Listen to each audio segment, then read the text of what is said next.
Hello everyone, welcome back to my YouTube channel USP classes. तो आज के इस लेक्चर में हम स्टडी करेंगे एम्पियर सर्क्यूटल लॉ को। देखो, तो एम्पियर सर्क्यूटल लॉ क्या है? ये लॉ कहता है कि अगर मेरे पास एक करंट कैरिंग कंडक्टर होगा, लेट सपोज ये मेरे पास एक करंट कैरिंग कंडक्टर है, इसमें करंट आई है, ठीक है। इसके अराउंड हम एक लूप ले लेते हैं, क्लोज्ड लूप, ठीक। ये मान लेते हैं हम लूप है, किसी भी शेप का ले सकते हैं। तो मैंने एक सर्कुलर फॉर्म में ले लिया, सर्कल की शेप में ले लिया। तो इस पूरे लूप पे हर पॉइंट पे कुछ ना कुछ मैग्नेटिक फील्ड तो होगा ना, या हर पॉइंट पे मैग्नेटिक फील्ड होगा। तो जो टोटल मैग्नेटिक फील्ड होगा पूरे लूप के ऊपर, वो किसके इक्वल होगा? ये फ्री स्पेस की बात चल रही है। वो बराबर होगा एब्सोल्यूट परमिएबिलिटी को मल्टीप्लाई कर दो जितना इसमें करंट है, ठीक है। फिर से समझिए, अगर आपको इस पूरे लूप के ऊपर मैग्नेटिक फील्ड फाइंड करना है, इस सर्कुलर पाथ के ऊपर मैग्नेटिक फील्ड टोटल देखना है, तो आप कैसे कैलकुलेट कर सकते हो? आपको एब्सोल्यूट परमिएबिलिटी को सिंपल करंट से मल्टीप्लाई कर देना है, वो वाला करंट जो इस लूप के अंदर है। अब इस लूप के अंदर अगर एक और वायर होती, ऐसे एक और वायर होती, ये इस करंट को I1, I2, I3 नाम दे देता। अगर इस तरीके का केस हो तो फिर आप लिखोगे mu naught I1 plus I2 plus I3, सारी करंट्स को ऐड करना होता है। सिंपल टोटल करंट को म्यू नॉट से मल्टीप्लाई कर दो, आपको पता चल जाएगा इस लूप के ऊपर टोटल मैग्नेटिक फील्ड कितना है। और अब हम इस लॉ को प्रूफ करेंगे। देखिए, लेट अस सपोज मेरे पास एक प्रूफ, देखिए एक करंट कैरिंग कंडक्टर है, ठीक है। मान लो मेरे पास एक करंट कैरिंग कंडक्टर है, इसमें करंट है I, और इसके अराउंड एक लूप कंसीडर कर लेता हूँ मैं। ये सेम इस लूप का रेडियस हम ले लेते हैं A, इतना ले लिया A। अब R भी रख सकते हैं, कोई प्रॉब्लम नहीं, मैंने A ले लिया इसका रेडियस, या R रखना तो R भी ले सकते हैं। चलो R रख लेते हैं, ठीक है जी। इसका रेडियस कितना आ गया? R।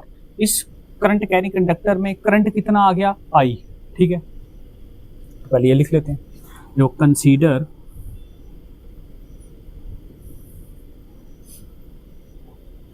a current carrying conductor, मैंने करंट कैरिंग कंडक्टर ले लिया, ठीक है। Late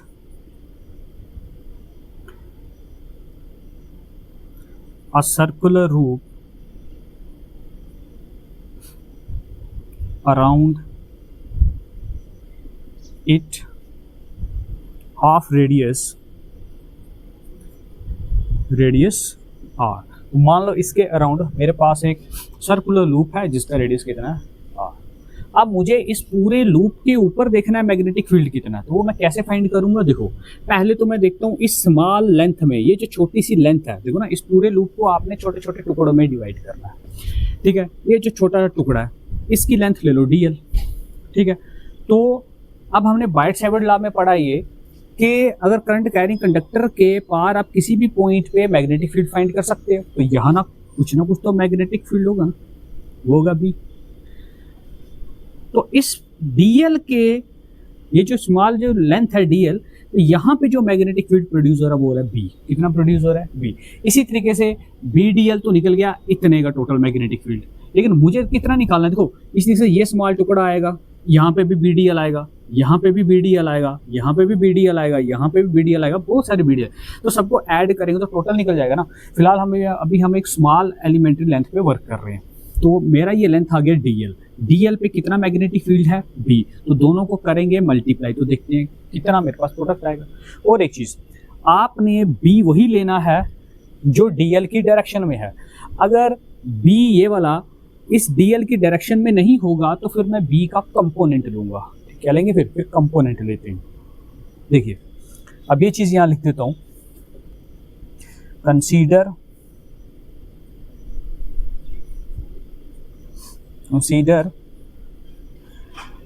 N elementary length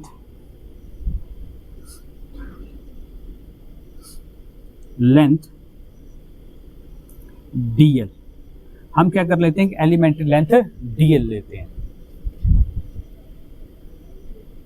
at which magnetic field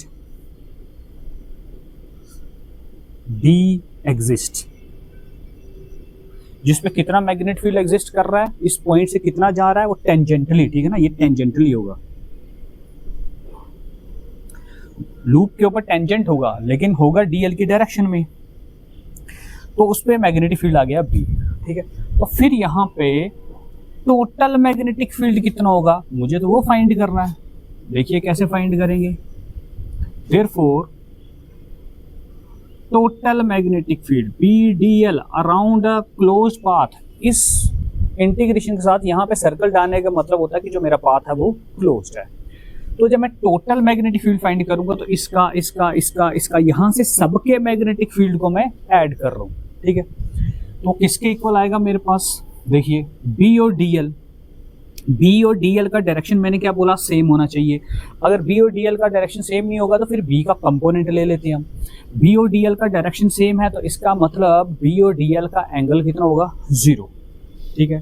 तो मेरे पास आ जाएगा ये B D L cos 0 degree, ठीक है। साथ में क्या आ जाएगा, क्लोज्ड इंटीग्रल, कॉस 0 हो गया 1 मेरे पास, बी हो गया कांस्टेंट, बी को बाहर लिखेंगे और डीएल का इंटीग्रल करेंगे, क्लोज्ड इंटीग्रल करेंगे और कॉस 0 का वैल्यू 1 होता है, वो हमने लिख दिया है, ठीक है।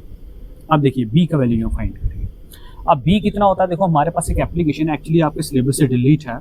अगर मेरे पास स्ट्रेट वायर होगी, अगर यहाँ पे करंट होगा तो इसके इधर किसी भी पॉइंट पे अगर मैं यहाँ पे मैग्नेटिक फील्ड कैलकुलेट करता हूँ इस पॉइंट पे, तो वो जो मैग्नेटिक फील्ड है वो कितना होता है मेरे पास, μ0/4 पाई 2I/r के इक्वल। तो इस पॉइंट पे जो टोटल मैग्नेटिक फील्ड होगा वो इतना होता है। एक हमारे पास एप्लीकेशन है बाइटसेबल की, अब सिलेबस से डिलीट है, फिलहाल डायरेक्ट आप इसका यूज यहाँ पे करेंगे। तो बी का वैल्यू कितना आ गया, μ0/4 पाई 2I/r, ये तो मैंने लिख दिया बी का वैल्यू।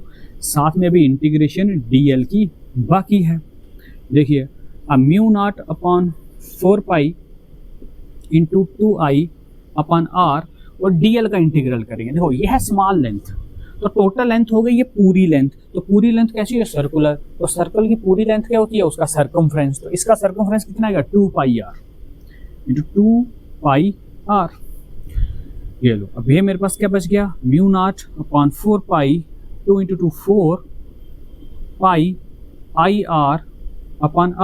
ये r कैंसल, 4 पाई कैंसल, बचा μ0I, ठीक है जी। तो यही था मेरे पास total magnetic field around a closed path. देखो मतलब इस पूरी लाइन के ऊपर टोटल मैग्नेटिक फील्ड कितना है, सिंपल आपने एब्सोल्यूट परमेबिलिटी को मल्टीप्लाई कर देना है जितना इस लूप के अंदर करंट होगा। तो ये मेरा लॉ प्रूफ हो गया। अब इसके कुछ केसेस भी हैं। केस क्या है, अब समझिएगा यहाँ।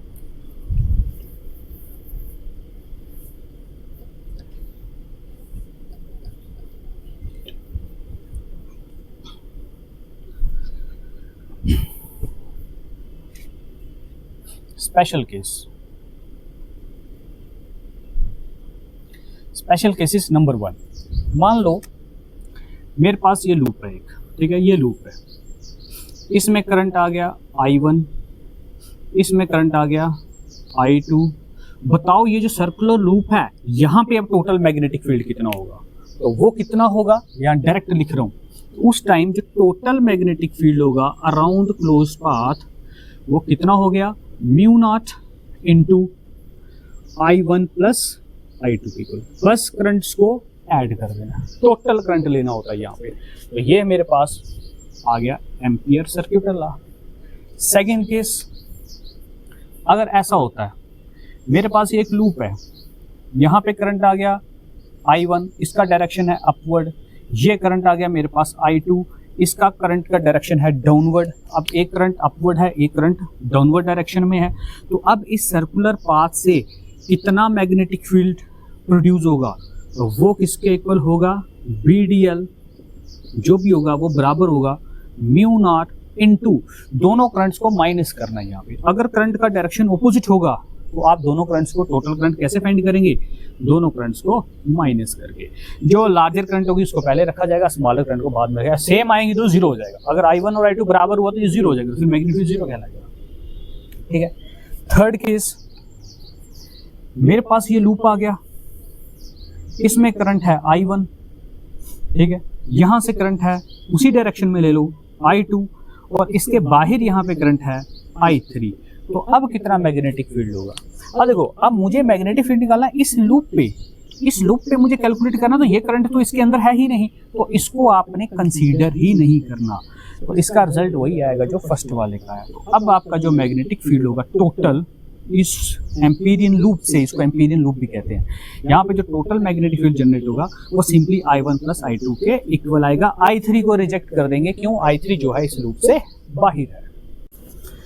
देखिए, अब नेक्स्ट टॉपिक है हमारे पास सोलिनॉइड। तो सोलिनॉइड क्या होता है? मेरे पास एक सिलेंड्रिकल हेलिकल कॉइल होगी जिसकी लेंथ जो है डायामीटर से क्या होगी? ज़्यादा, और उससे मैग्नेटिक फील्ड जनरेट होगा, उसे बोलेंगे हम सोलिनॉइड। फॉर एग्जांपल सोलिनॉइड का सिंपल शेप ऐसा होगा, जैसे मेरे पास नोट्स है स्पाइरल है ना, ये स्पाइरल आप देख सकते हो, तो इसी शेप का कह लो कि यही हमारे पास सोलिनॉइड है। इसमें क्या है? देखो, ये हेलिकल टर्न्स है, बस ये प्लास्टिक है, यहाँ पे कोई और मटेरियल है, यहाँ पे होनी चाहिए कॉपर की वायर या किसी भी मेटल की वायर जिससे मैग्नेटिक फील्ड जनरेट हो सके। तो ये मेरे पास एक परफेक्ट एग्जांपल है किसका? सोलिनॉइड का, ठीक है। तो देखिए, सोलिनॉइड क्या है? मान लो ये मेरे पास एक हेलिकल कॉइल है इस तरीके की, बस। अब इसकी लेंथ इसके डायमीटर से ज्यादा है, और इससे प्रोड्यूस क्या होगा? Magnetic field. इससे क्या प्रोड्यूस होगा? Magnetic field. तो मैं इसको क्या बोल दूंगा? सोलिनॉइड। मैग्नेटिक फील्ड कब प्रोड्यूस होगा? जब इसको बैटरी से अटैच करेंगे, ठीक है ना, वो बात की बात है।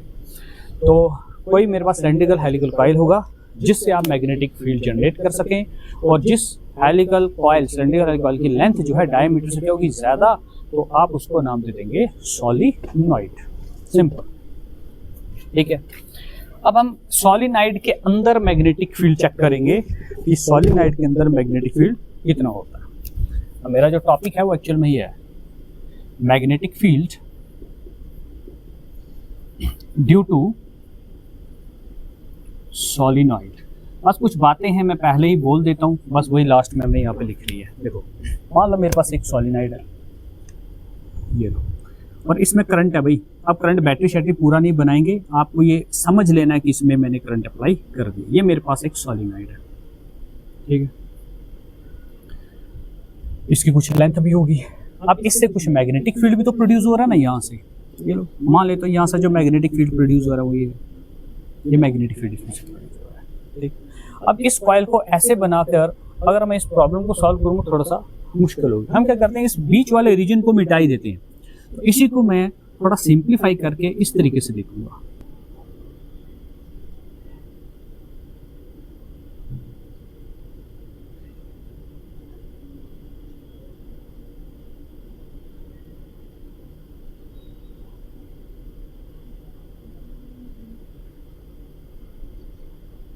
देखिए, तो मैंने ऐसा क्यों बनाया इसको, सिर्फ ये टॉपिंग ले रहा हूँ इसकी, ये जो टॉप वाली चीज़ है ना, मैं बस इसी को यहाँ पे प्रिंट कर रहा हूँ, यहाँ पे ऐसे। और डाउन में ये जो ये अलिफ ये जो लूप से ये बना रहा हूँ, ये डाउन में आ गई।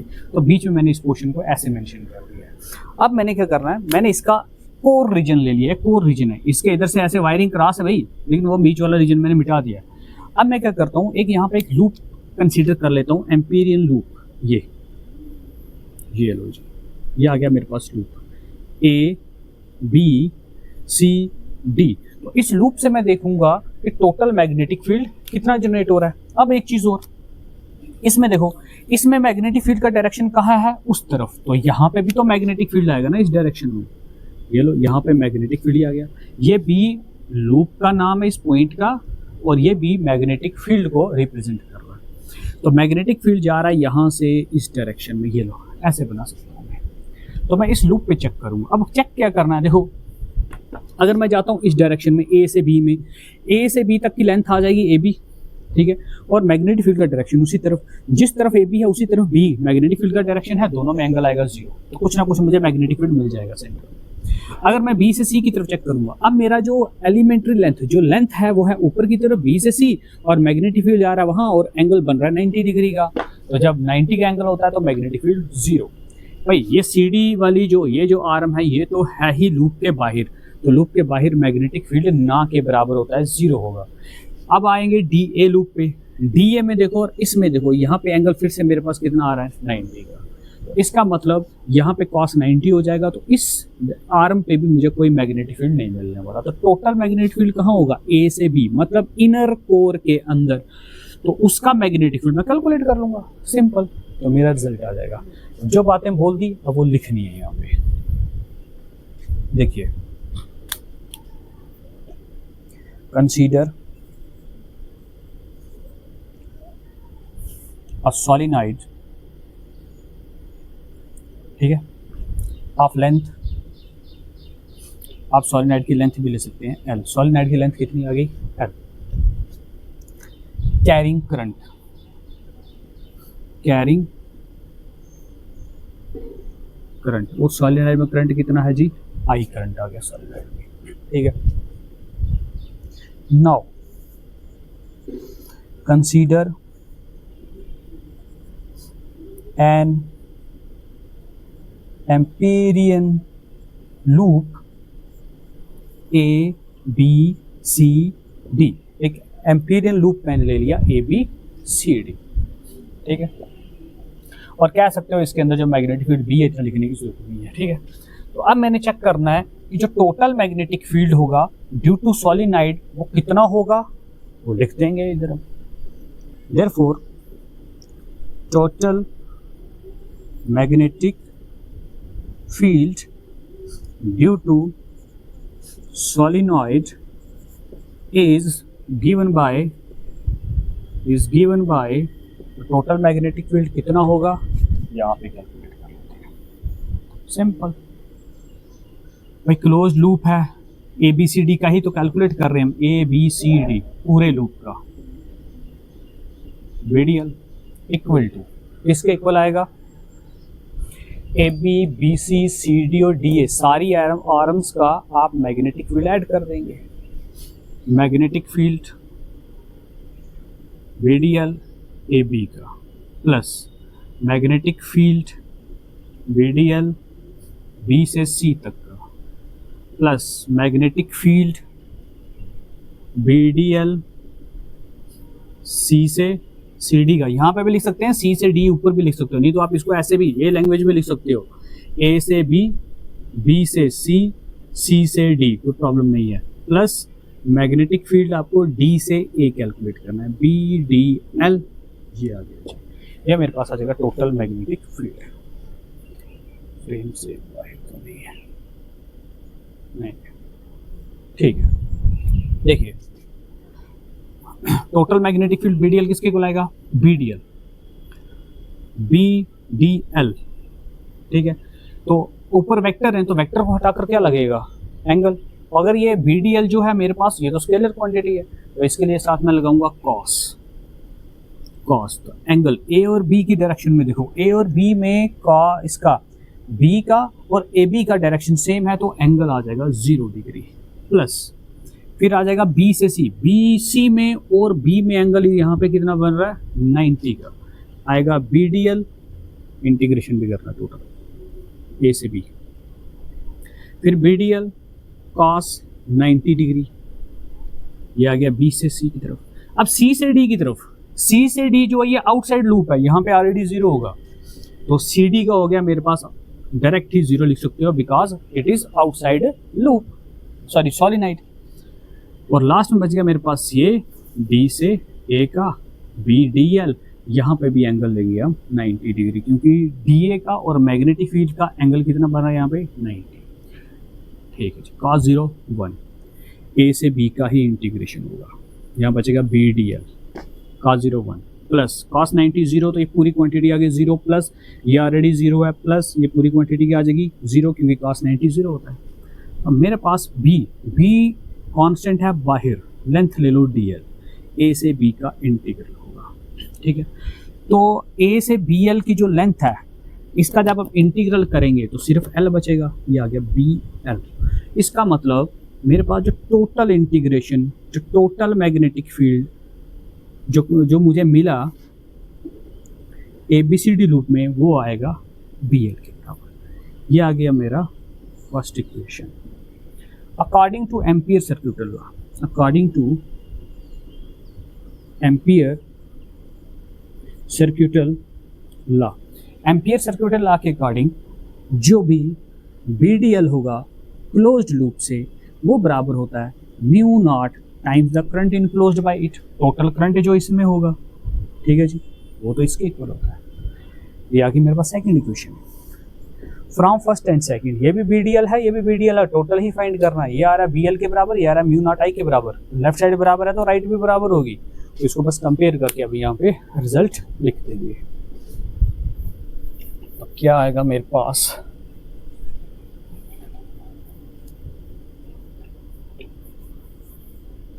फाइनल रिजल्ट देखिए, from first and second, from first and second BL बराबर हो जाएगा म्यू नॉट I के, ठीक है। अब ये जो करंट है ना I, ये है टोटल करंट, क्या है, टोटल करंट। ये कौन सी करंट है, ये I, ये है टोटल, टोटल या फिर नेट करंट। अब टोटल करंट जो होगा लूप में वो कितना होगा, BL म्यू नॉट। अब जो करंट होगा टोटल वो तो डिपेंड करता है ना इसमें लूप कितने, क्योंकि मेरे पास इस तरीके से लूप है। एम्पियर सर्क्यूटल लॉ अगर एक लूप होता, ऐसे एक लूप के लिए म्यू नॉट इंटू I होता। अब मुझे करंट लेना है टोटल, तो टोटल करंट के लिए मेरे पास लूप भी तो ज्यादा है, N लूप्स आ गए मेरे पास, ठीक है। तो N आ गए लूप्स, तो इसकी कुछ लेंथ भी तो है सोलिनॉइड की, वो आ गई L, और फिर आपको करना है करंट से मल्टीप्लाई, ठीक है ना। नेट करंट जो होगा वो आपने सोलिनॉइड का देखना है, तो सोलिनॉइड की जितनी लेंथ होगी उसी हिसाब से करंट जनरेट होगा ना। तो टोटल लेंथ मैंने इसकी ले ली NL, मतलब number of turns per unit length. तो जितनी लेंथ होगी उसमें जितनी टर्न्स होगी मल्टीप्लाई करो, आपको मिल जाएगा टोटल मैग्नेटिक। यहाँ से L और L क्या होगा, कैंसिल आउट, B आ जाएगा म्यू नॉट NI के। ये लो, ये सोलिनॉइड का मैग्नेटिक फील्ड हो गया। Also at the ends of solenoid, solenoid के एंड्स पे जो मैग्नेटिक फील्ड होता है वो हाफ हो जाता है, होगा 1/2 म्यू नॉट NI।